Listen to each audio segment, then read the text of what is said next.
Salam Malaysia Madani dan tentunya kita bersama lagi dalam program Ruang Bicara yang kami bawakan kepada anda di Bernama TV. Dan sudah pastilah hari ini juga kita memilih topik yang saya kira cukup penting dan relevan sebenarnya untuk kita sembang-sembang bersama dengan seorang tetamu yang cukup istimewa yang sudah pun berada di studio Ruang Bicara ini bersama dengan saya.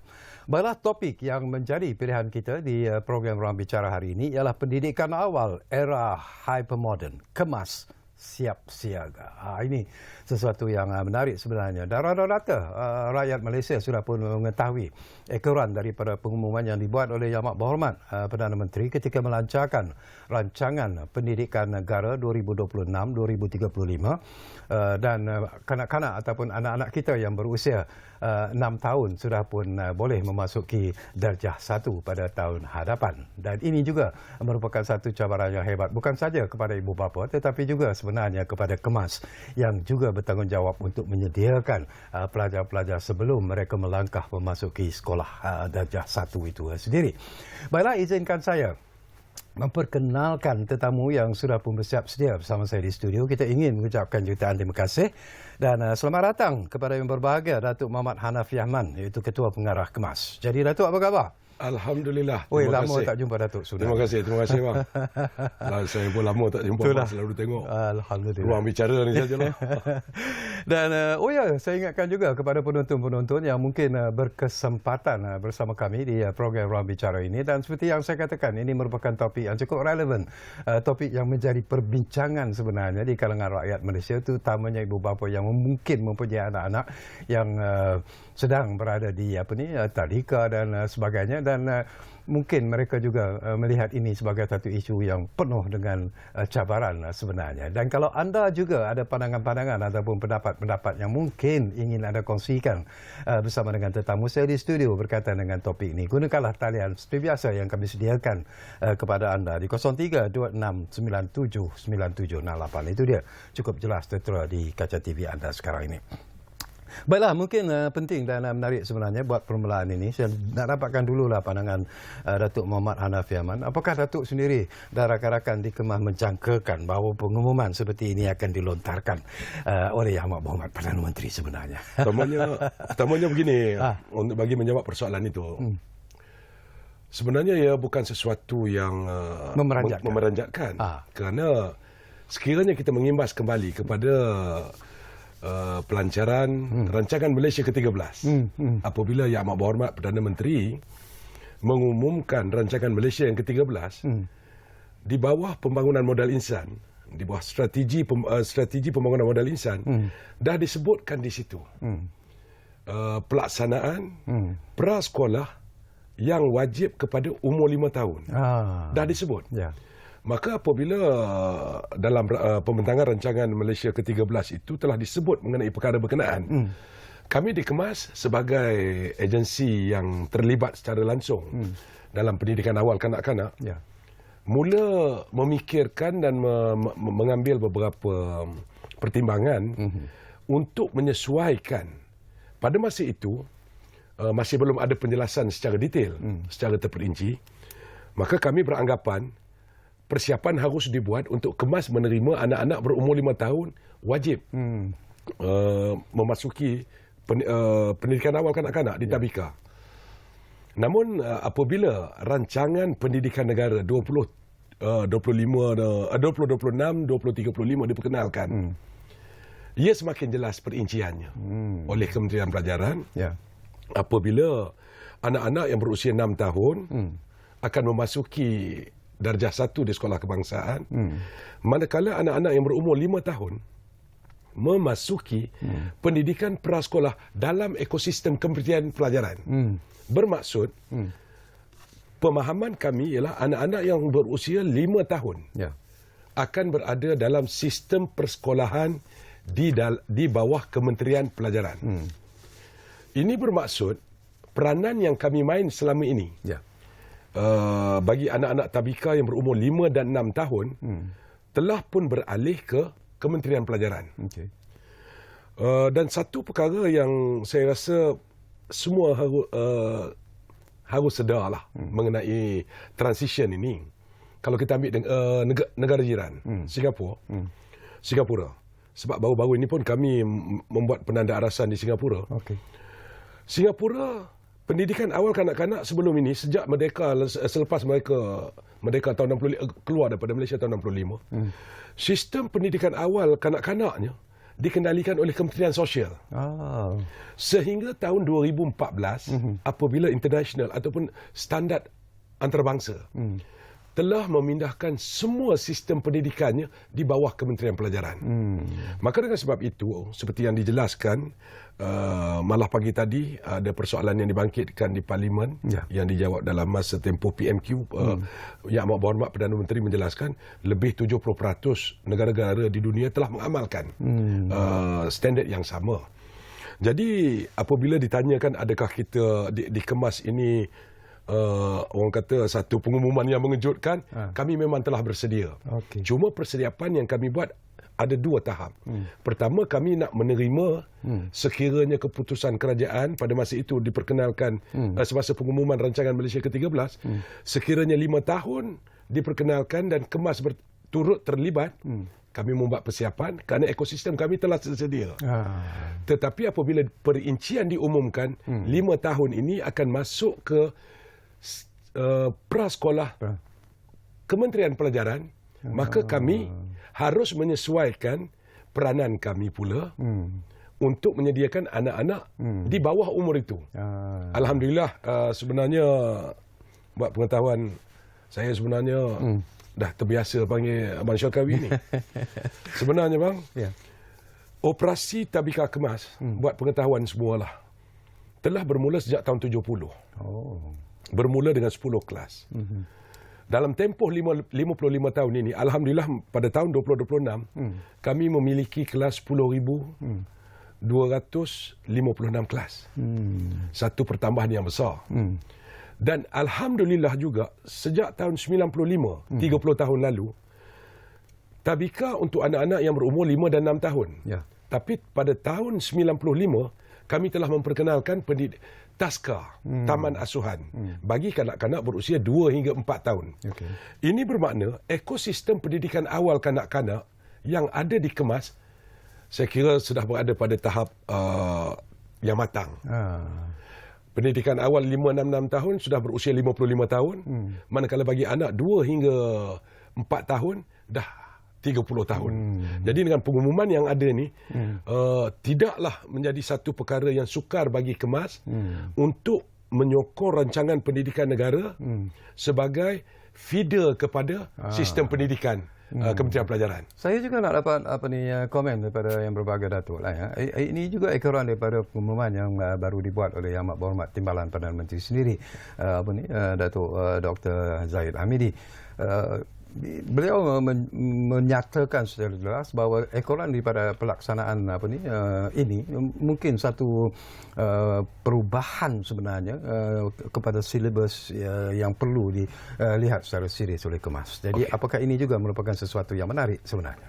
Sebenarnya Yang Amat Berhormat Datuk Seri Dr. Ahmad Zahid Hamidi, Timbalan Perdana Menteri yang juga Menteri Kementerian Kemajuan Desa dan Wilayah, telah pun memberikan penekanan mengenai perlu kepada penyesuaian silibus. Apabila rancangan pendidikan negara 2026-2035 diperkenalkan, sebenarnya bersekali dengan pengenalan kurikulum prasekolah 2026. Sebelum ini, kita mengguna pakai standard kurikulum prasekolah kebangsaan. Tetapi telah diganti kepada kurikulum prasekolah 2026. Jadi apabila kurikulum prasekolah 2026 telah diperkenalkan dan keputusan kerajaan untuk meletakkan umur 5 dan 6 tahun di bawah ekosistem pendidikan awal di bawah Kementerian Pelajaran, saya kira itu dah menyelesaikan satu masalah. Kerana kurikulum itu diterima pakai. Kerana Kemas selama hari ini pun kita mengguna kurikulum standard kurikulum prasekolah kebangsaan yang diperkenalkan oleh Kementerian Pelajaran juga. Jadi apabila Yang Amat Berhormat Datuk Seri Dr. Ahmad Zahid menyebut mengenai perlunya kepada penyesuaian, kami juga sebenarnya tertakluk kepada lagi satu kurikulum permata untuk anak-anak berumur 2 hingga 4 tahun. Ya. Jadi kedua-dua kurikulum ini menjadi garis panduan yang dipegang oleh KEMAS. Jadi penyesuaian dari segi kurikulum ini saya kira bukan satu perkara yang akan merubah operasi KEMAS dan pendekatan KEMAS kerana perkara itu telah ada dalam ekosistem pendidikan awal KEMAS itu sendiri. Jadi saya kira alhamdulillah kami di Jabatan Kemajuan Masyarakat apabila kerajaan membuat keputusan ini kami melihat bahawa kami sudah mempunyai ekosistem yang tersedia. Cuma perlu kepada penambahbaikan dan penyesuaian sedikit. Okey, saya juga nak penjelasan sedikit daripada Datuk. Ini berkaitan dengan pengumuman yang juga telah pun dibuat oleh Amat Berhormat Perdana Menteri PMX. Mengatakan bahawa ujian diagnosis itu sudah tidak perlu dilaksanakan. Jadi apa yang dimaksudkan dengan ujian diagnosis itu? Mungkin untuk pengetahuan penonton-penonton kita. Berdasarkan penjelasan yang diberikan dan kefahaman kami juga berminat. Kerana ia bukan apa, ia melibatkan anak-anak tabika kami di KEMAS juga yang berumur 5 tahun yang nak masuk ke darjah 1 pada usia 6 tahun hadapan. Ia sebenarnya adalah berupa satu bentuk untuk mengukur tahap anak-anak ini. Dia bukanlah kalau kita lihat sekarang ini pun walaupun tanpa dinamakan ujian, tetapi anak-anak yang berada di prasekolah KEMAS yang berusia 6 tahun, kita ada juga kaedah pengukuran kemampuan mereka menguasai 3M itu. Menulis, membaca dan mengira. Kerana setiap tahun kita akan menghantar laporan kepada Kementerian Pelajaran. Anak-anak yang berusia 6 tahun di KEMAS, berapa tahap prestasi, tahap pencapaian. Dan alhamdulillah 3M daripada KEMAS ini 90 hingga ke 93% the range penguasaan mereka kepada kebolehan membaca, menulis dan mengira. Jadi memang sudah ada sebenarnya asas penilaian kemampuan setiap anak itu dibuat dalam sistem yang sedia ada. Cumanya apabila disebut nak naik ke darjah 1 tu penilaian itu lebih nak melihat kepada kemampuan anak ini saja. Bukanlah bermakna penilaian itu untuk mengatakan ini layak, ini tidak layak, ini boleh, ini tidak boleh.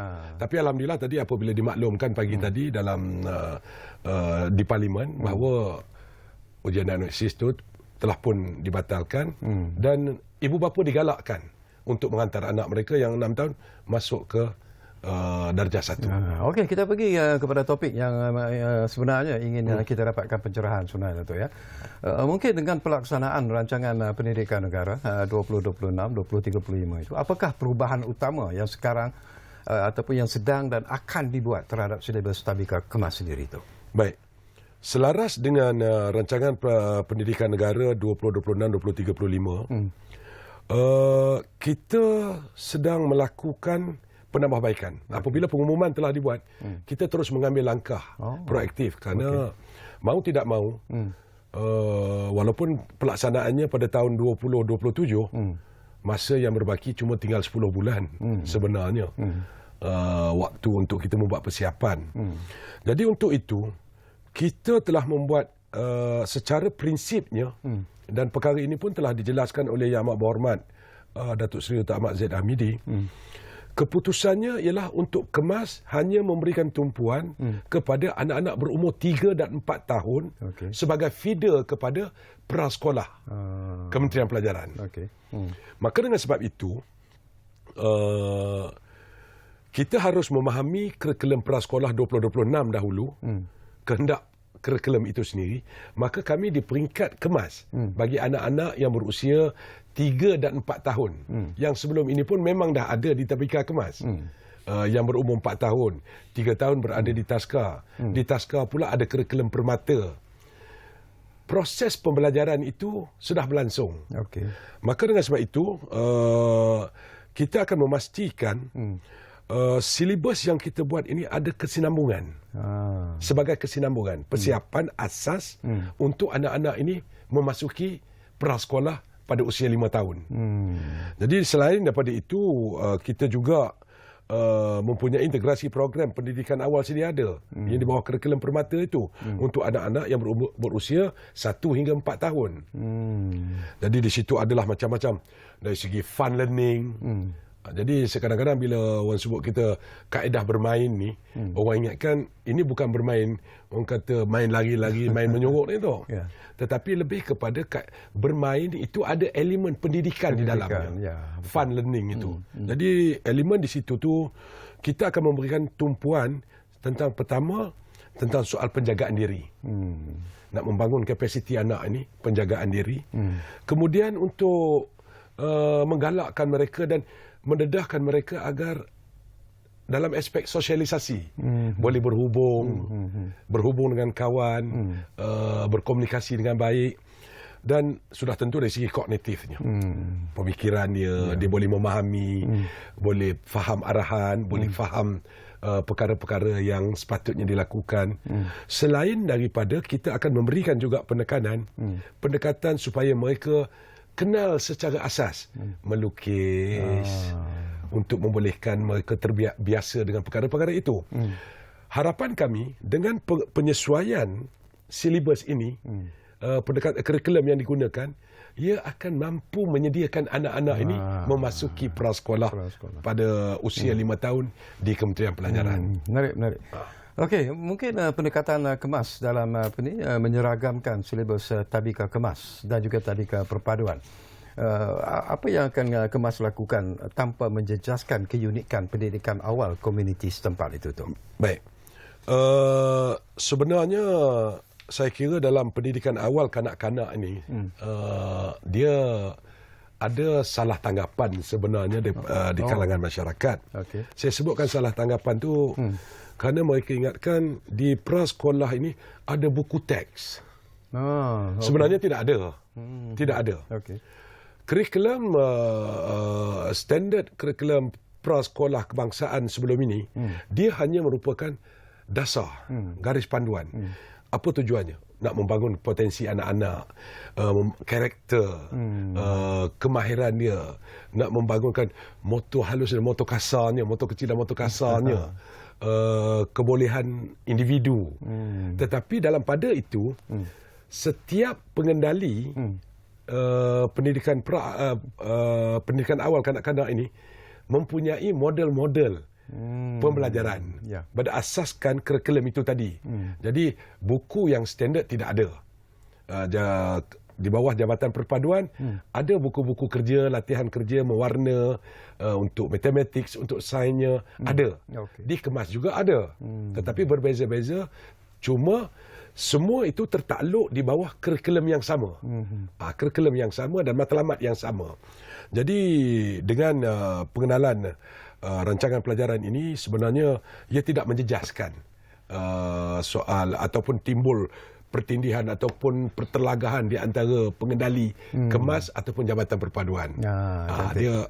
Dia harmoni kerana berpegang kepada dasar yang sama, kurikulum yang sama, cuma modul dia yang sesuai dengan jabatan masing-masing. Saya tertarik hati sebenarnya bila Datuk menyebut di awal tadi bahawa kemas akan terus berfungsi sebagai feeder classes.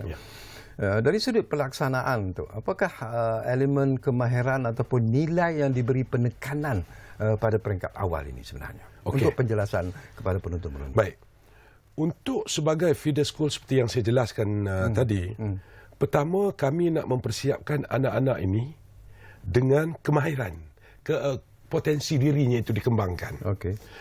Sudah tentu perkara utama yang nak kita lahirkan ialah membentuk sahsiah dia, adab. Selain daripada kemahiran untuk berkomunikasi. Betul. Kerana itu penting. Biasanya kalau kita lihat bila buka sekolah ni yang menangis ramai. Tetapi alhamdulillah kebelakangan ini kalau kita lihat insiden-insiden begitu dah makin kurang. Kerana pendedahan awal dah ada di peringkat prasekolah. Jadi asas-asas inilah yang kami berikan penekanan sebenarnya. Kerana kita tidaklah memberi penekanan pada usia 3 tahun, 4 tahun mesti dah wajib boleh membaca. Tetapi kita jangan terkejut. anak-anak hari ini Ya, betul. kemampuannya lebih tinggi. Saya suka nak mengambil contoh begini apabila Kemas memperkenalkan program Pratafis. Bagi kelas yang kelas berkembar, taska dan tabikanya, kita agak terkejut. Anak-anak yang berusia 3 tahun, dia mendengar kelas sebelah dan dia sentiasa mendengar berulang-ulang. Umur 3 tahun, Fatihah dah hafal dah, bang. Alhamdulillah. Dan kami juga mengambil pendekatan itu dan dengan bantuan beberapa pihak, kami juga telah memperkenalkan sebagai contoh Thalatha Tis'a. Thalatha Tis'a ni anak seawal usia 3 tahun telah diberikan pendedahan hafazan Al-Quran. Pada masa itu, kalau saintifiknya pun, otak anak-anak ni macam sedang berkembang. Kemampuan dia menyerap itu lebih cepat. Jadi yang itu yang kita nak bagi penekanan kepada anak-anak ini sebagai persediaan. Dan bukanlah kami nak mengatakan bahawa umur 3 dan 4 tahun mesti boleh membaca, tidak. Tetapi sekurang-kurangnya dia dah mula kenal kepada pembelajaran yang akan dia lalui semasa berusia 5 dan 6 tahun. Dan memberikan self-confidence. Self-confidence kepada mereka, itu jauh lebih penting. Betul.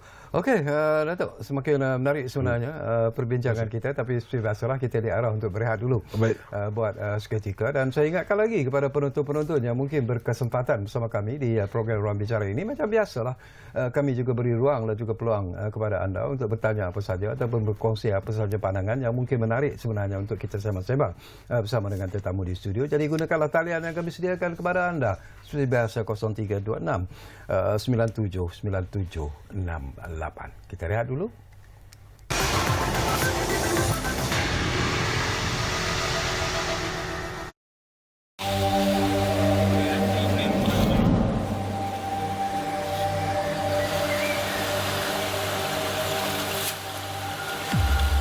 Ayah, ni ikan apa? Biasanya ayah dapat ikan lampang sungai ke, ikan puyuh ke. Ini ikan apa pula? Nisa, ni lah orang panggil ikan asing. Ikan ni lah yang makan ikan-ikan asli. Kalau dibiarkan ni, habislah ikan-ikan asli kat dalam tu. Tengok, rosak ni. Patutlah banyak dah tak ada. Kalau terus dibiarkan, ikan nasi kita mungkin hilang. Punca kehadiran ikan asing. Ancaman ikan asing terhadap sungai kita. Apa yang boleh anda bantu? Jangan lepaskan ikan asing di sungai. Sayangi ikan nasi kita. Untuk maklumat lanjut, layari www.tof.gov.my.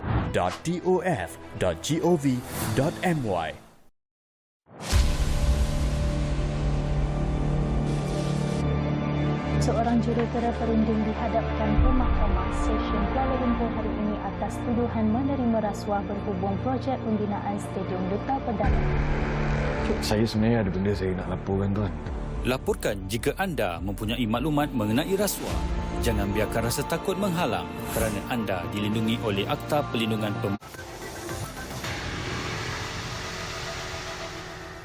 Okey, kita kembali semula ke ruang bicara ini. Masih lagi bercakap tentang topik yang cukup relevan, iaitu pendidikan awal era hypermoden, kemas siap siaga. Dan saya diberangkan kita dah pun ada pemanggil di talian kita sekarang ini. Ridwan dari Pulau Pinang sudah pun ada di talian kami. Assalamualaikum Ridwan. Waalaikumsalam. Ya. Assalamualaikum Tuan Zakari dan ahli panel. Ya. Ini saya Ridwan ni ingin bertanya 2 soalan. Okey. Okey, pertama mengenai cabaran. Okey, apakah cabaran yang dihadapi oleh guru dalam mengendali kanak-kanak? Berbeza tahap perkembangannya. Itu mengenai cabaran. Okey. Okey, yang kedua, peranan guru taska kemas dalam mendukung perkembangan emosi kanak-kanak. Itu mengenai peranan ada orang. Minta ahli panel ulas jalan ni. Sekian, terima kasih. Wassalam.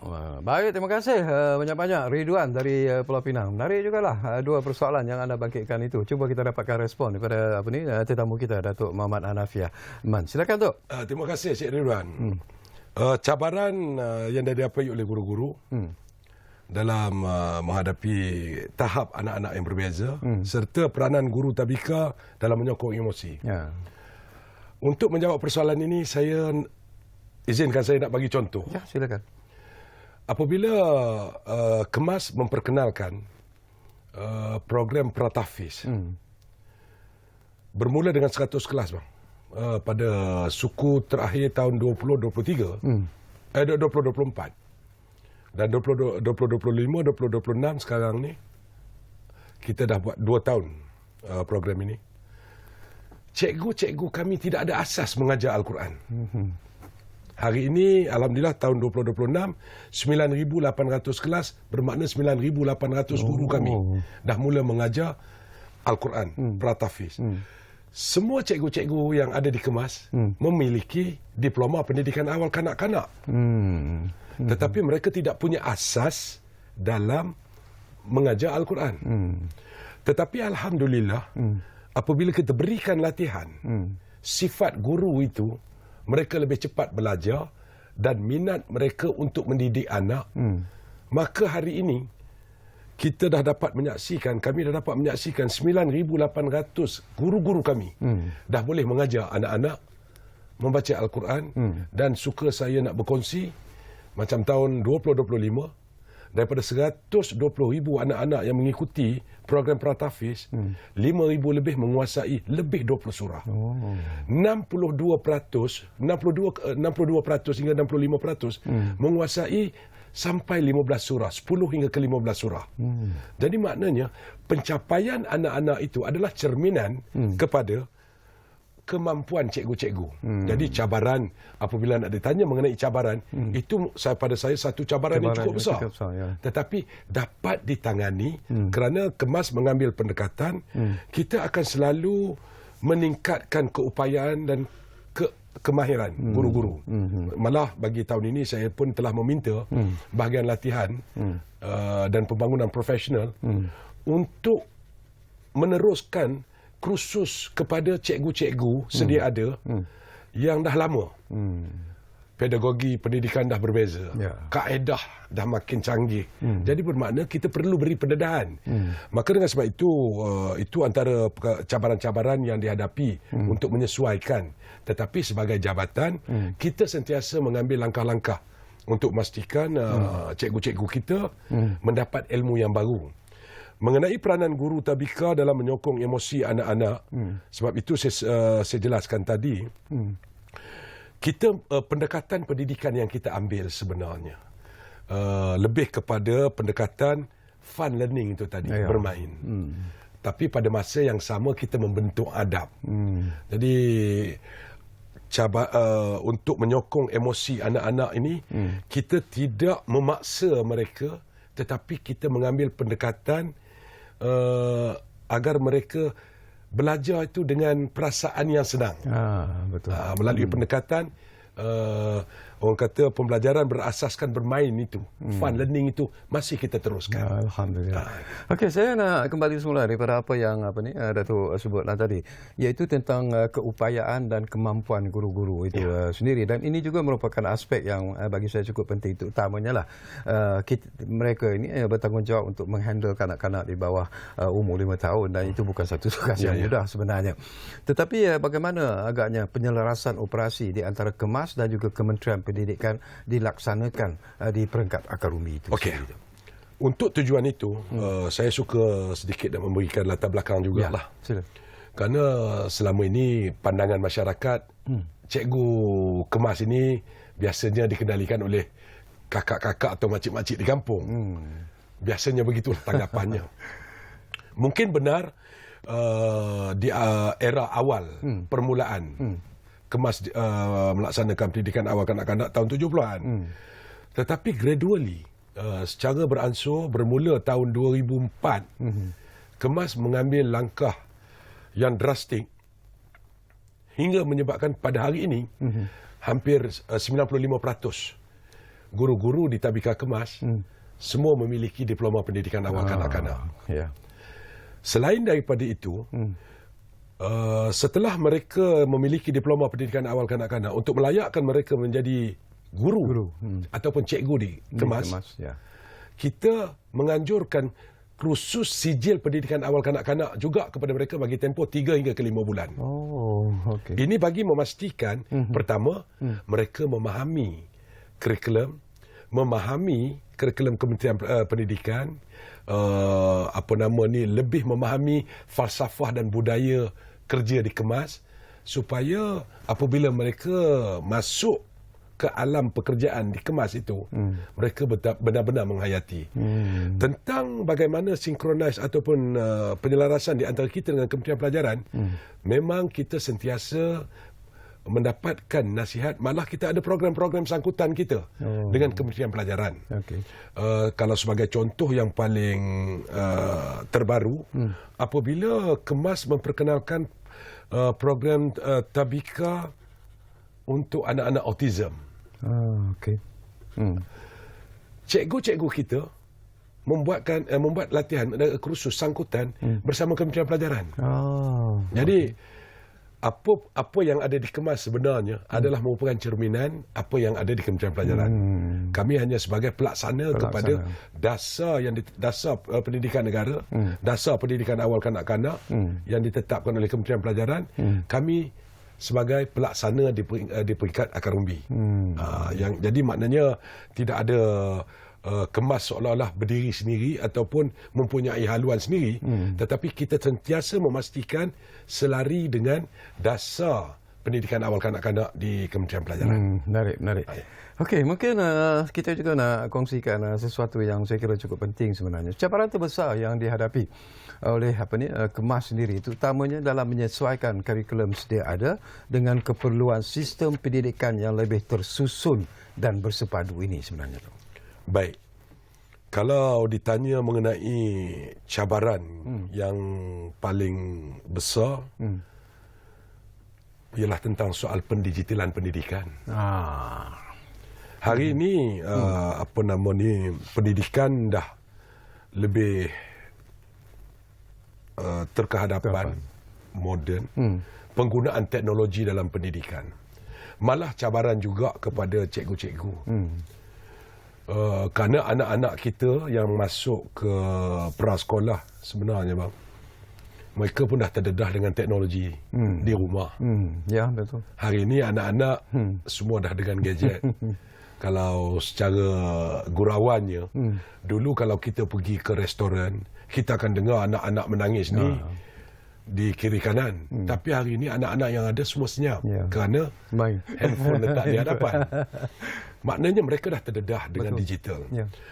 Tapi alhamdulillah kita di Kemas, kita telah pun mempunyai kita punya pelan pendigitalan pendidikan.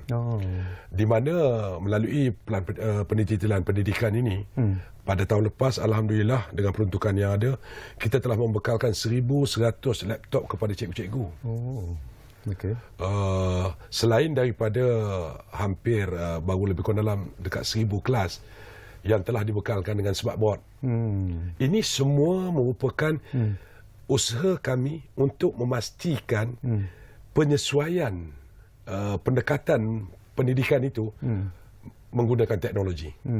Jadi anak-anak hari ini alat bantuan mengajarnya bukan hanya sekadar ada buku, tetapi mereka juga dah mula menggunakan tab, mula menggunakan smartboard seperti mana yang tertera di kaca TV.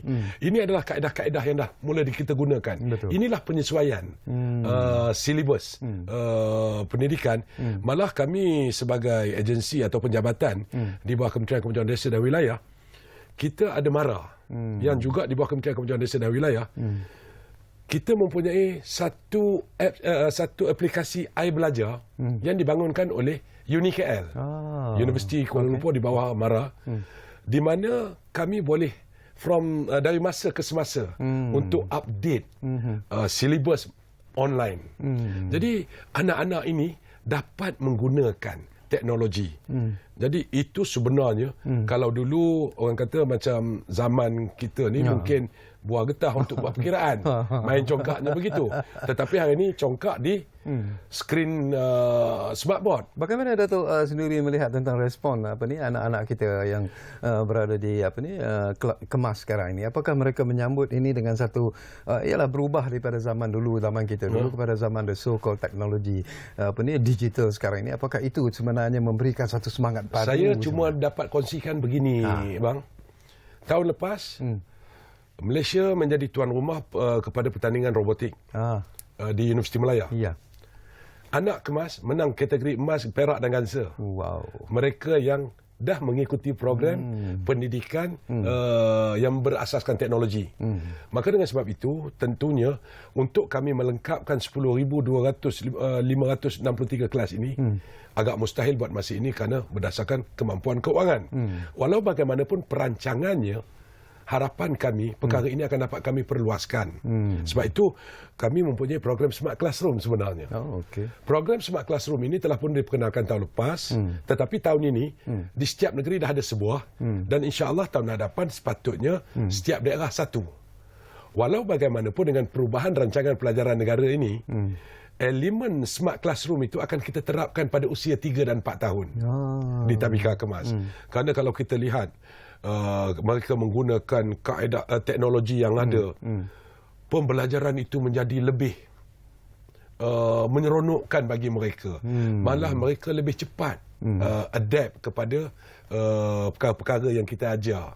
Sebagai contoh, elemen Pratafis, kalau saya bagi contoh, bagaimana kita nak menyesuaikan persoalannya tadi, silibus sedia ada, apa cabarannya dengan sekarang. Contohnya Pratafis, apabila anak-anak ini diajar surah Al-Fil.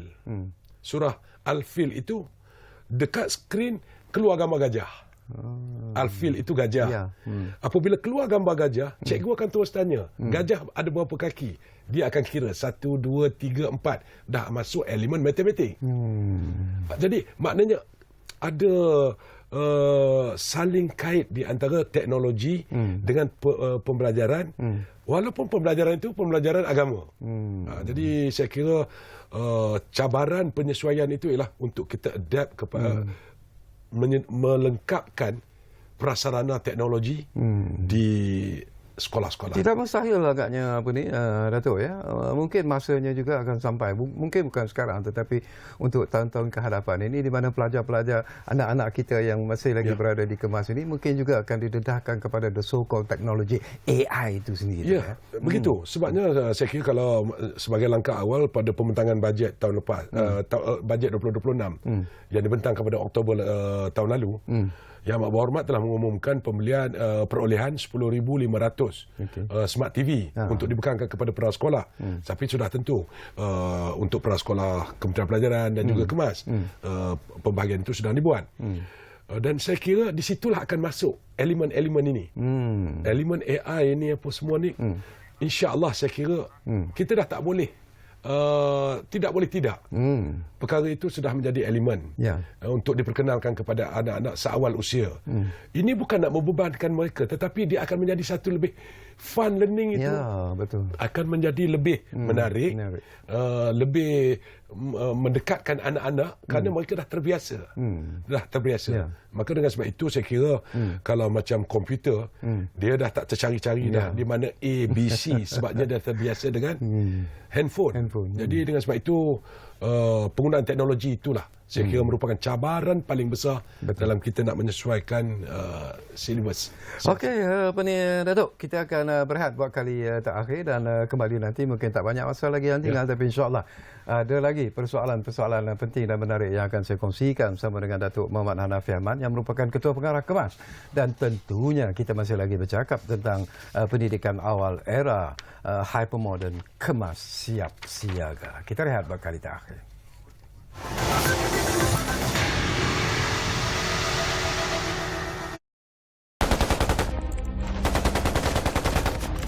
Permainan dalam talian atau online gaming nampak biasa. Tapi ada yang tersembunyi. Propaganda dan hasutan ganas.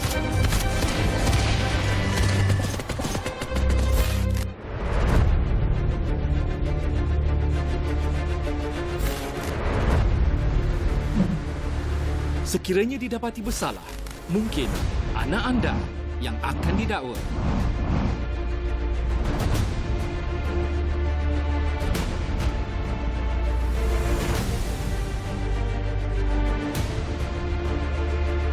Pantau, tegur, cegah. Lindungi anak kita, bahaya ada dalam talian.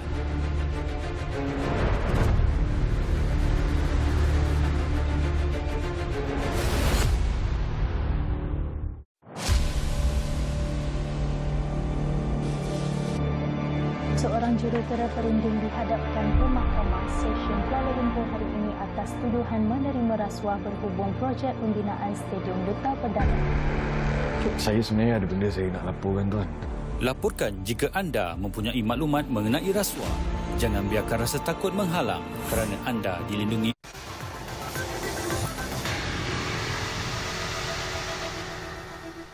Baiklah, kami cukup berterima kasih sebenarnya kalau anda masih lagi menumpukan perhatian sama kami di program Ruang Bicara ini. Kita hampir-hampir di penghujung sebenarnya, tapi ada lagi masa yang sempat barangkali saya kongsikan beberapa lagi persoalan menarik bersama dengan tetamu di studio, Datuk Muhammad Hanafi Ahmad.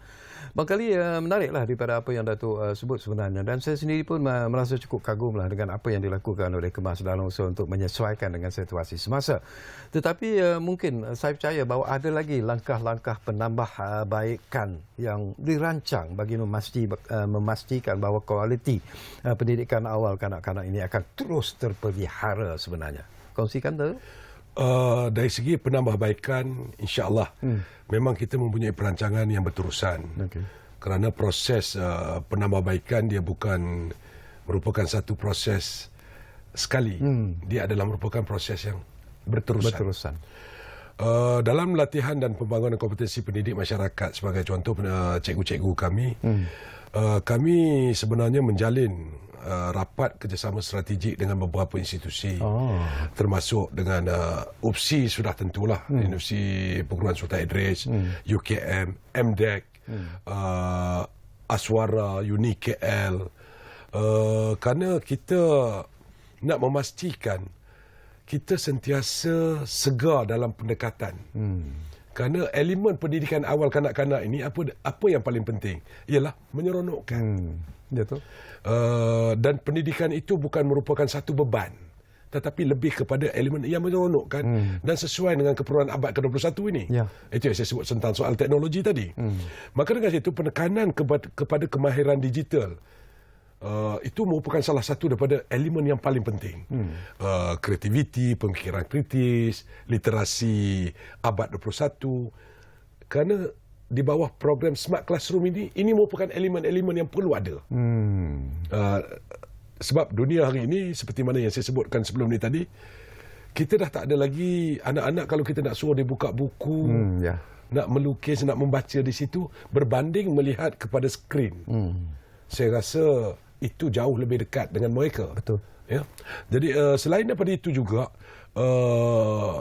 sebagai sebahagian daripada plan transformasi digital pendidikan awal kanak-kanak, kita nak berusaha untuk melengkapkan dari segi hardwarenya, laptop, smartboard, tab, penggunaan tab untuk anak-anak ini, insya-Allah kita akan pelengkapkan dari masa ke semasa mengikut kemampuan bajet yang ada.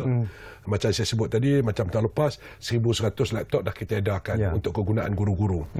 Dari sudut fasiliti pula, sudah tentulah kita akan memastikan penambahbaikan selain daripada elemen tenaga pengajar, keadaan bangunan, fasiliti fizikal itu sendiri juga. Alhamdulillah pada tahun lepas sebanyak 637 buah tabika dah berjaya kita baik pulih. Dan insya-Allah pada tahun lepas juga kita ada 16 projek baru yang dah bermula. Manakala bagi tahun 2026 ini kita ada lagi lebih kurang hampir 400 kelas yang perlu kita naik baik pulih. Kerana bagi kita persekitaran pembelajaran itu penting. Ya, betul. Software, hardware, kaedah pengajaran, keadaan fizikal bangunan, tempat yang bersih, selesa, selamat untuk anak-anak, itu insya-Allah merupakan proses yang berterusan. Kerana sebagai sebuah institusi pengendali pendidikan awal kanak-kanak, yang boleh saya kira Kemas adalah merupakan pelopor kepada pendidikan awal kanak-kanak sejak tahun 70, maka sudah tentu banyak kemudahan-kemudahan yang perlu ditambah baik dari masa ke semasa sesuai dengan peredaran zaman. Selain daripada Datuk sentuh tentang kemudahan yang perlu dinaik taraf dalam usaha untuk menyesuaikan dengan situasi semasa, kita jangan lupa juga Tok ya, mungkin kita juga harus melihat tentang peranan ibu bapa dan juga komuniti dalam menyokong pendidikan awal kanak-kanak selaras dengan apa yang dibentangkan dalam Hala 7 RPN 2026-2035 ini. Nasihat kepada ibu. Terima kasih atas soalan itu, Abang. Kerana pada saya itu cukup penting sebenarnya. Kerana selama ini elemen bila disebut pendidikan serah pada sekolah. Serah pada sekolah saja. Tetapi alhamdulillah kerana kemas ini asasnya ke 3K. Keperluan, kehendak dan kemahuan. Tabika kemas kalau kita lihat kepada sejarah asalnya wujud atas permintaan masyarakat setempat. Atas keperluan dan kehendak masyarakat setempat. Jadi asas itu dah ada di kemas sebenarnya.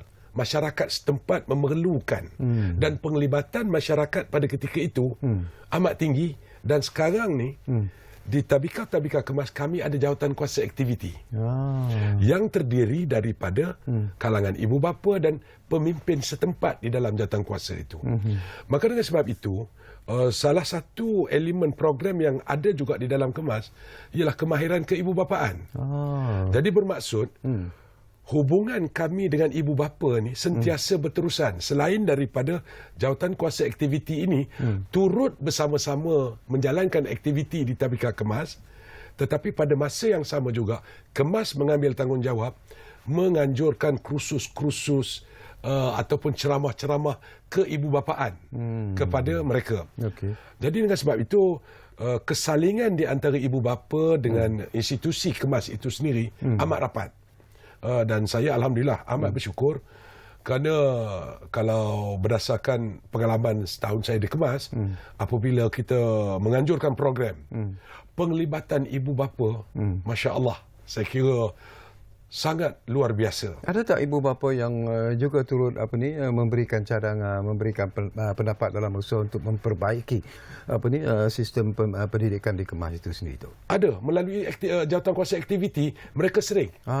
Malah kadang-kadang ada ibu bapa yang mencadangkan program-program di tabika masing-masing mengikut kesesuaian tempat.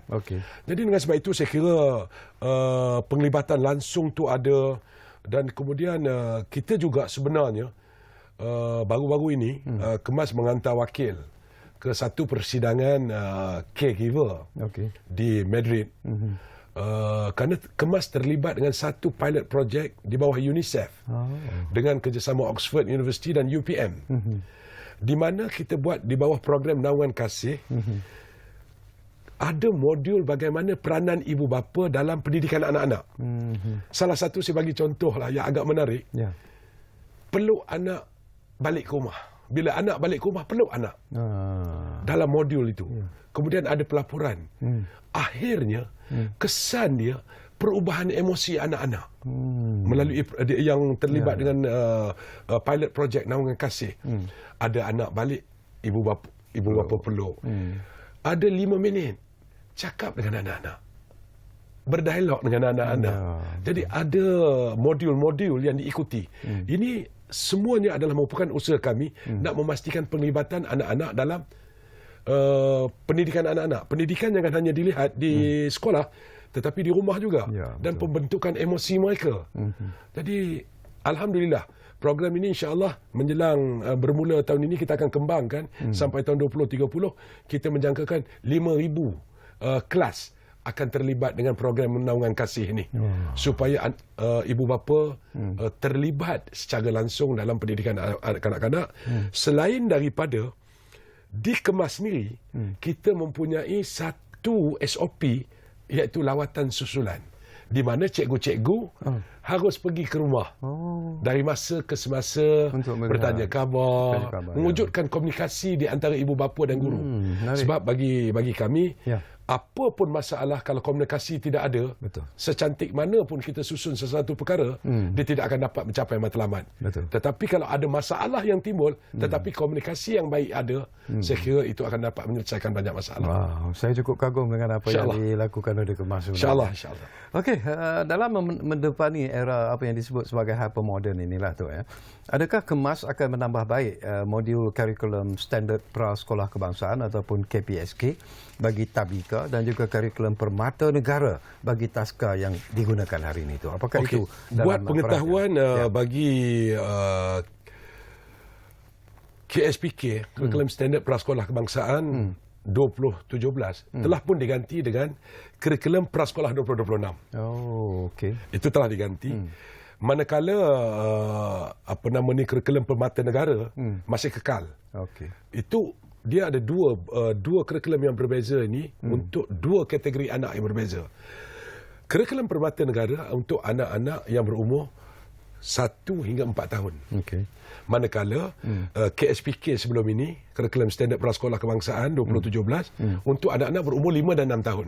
Di peringkat tabika, taska dan tabika. Jadi bermula tahun ini, kurikulum prasekolah 2026 telah diperkenalkan. Jadi itu adalah kurikulum yang terbaru yang diterima pakai.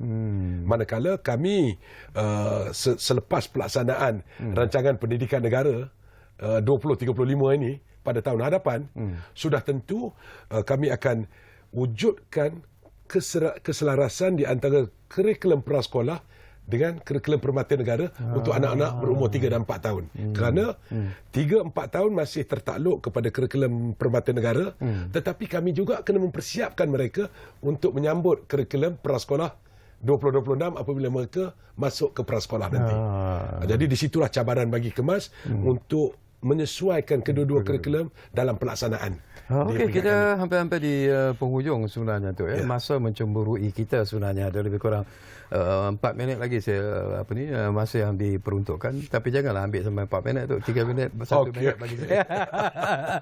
Okey, secara seriusnya lah, apakah mesej Datuk sebenarnya kepada ibu bapa di luar bandar khususnya lah dan juga desa tentang jaminan kesinambungan serta kualiti pendidikan awal anak-anak mereka melalui Kemas? Seringkali ringkasnya tu.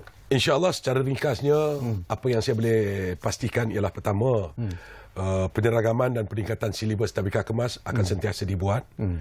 Program-program khas seperti program Pratahfiz, Thalatha Tis'a, Tunas Istimewa, Smart Classroom akan kami teruskan.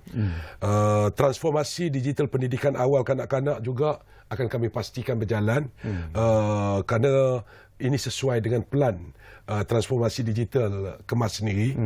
Peningkatan prasarana dan kompetensi tenaga pengajar. Itu antara perkara-perkara asas yang akan kami pastikan berterusan, diteruskan.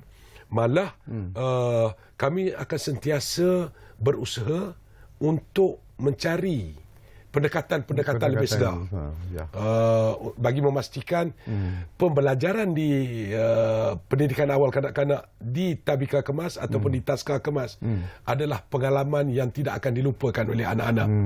Kami akan memastikan tabika Kemas akan sentiasa menjadi pilihan. Saya nak betulkan juga sikit dalam tempoh seminit ini. Pilihan Kemas bukan kerana yurannya RM50. Kerana selalu orang tengok kata yuran RM50 ni tak ada standard. Tetapi mereka lupa segala prasarana, gaji guru, kemudahan, bantuan makanan tambahan, peralatan, semua disediakan oleh kerajaan. Itu sudah menuntut kepada hampir RM200-300 sebulan punya kos. Tetapi Alhamdulillah ditanggung oleh kerajaan. RM50 hanya sebagai komitmen ibu bapa. Jadi insyaAllah saya kira usaha akan terus dibuat bang bagi memastikan pengalaman yang menyeronokkan pelajar di Kemas, kerana kami ada tagline kami di Kemas, di sini bermula. Menarik.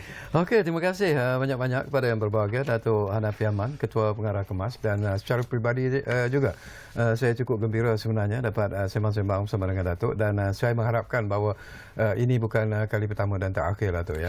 Saya ingin lagi sebenarnya bersama dengan Datuk untuk melihat tentang perkembangan seterusnya bila kita bercakap tentang Kemas, kerana mungkin kita melihat angle yang berbeza pula selepas ini, dan saya percaya bahawa apa yang dilakukan oleh Kemas sesungguhnya mempunyai matlamat yang cukup hebat, cukup murah murni sebenarnya, dan ianya merupakan satu suntikan sebenarnya kepada anak-anak kita untuk sama-sama berada di pusat-pusat pendidikan kemas itu sendiri, kerana di situlah sebenarnya bermula satu suntikan kekuatan semangat kepada anak-anak sebelum mereka melangkah ke sekolah sebenarnya.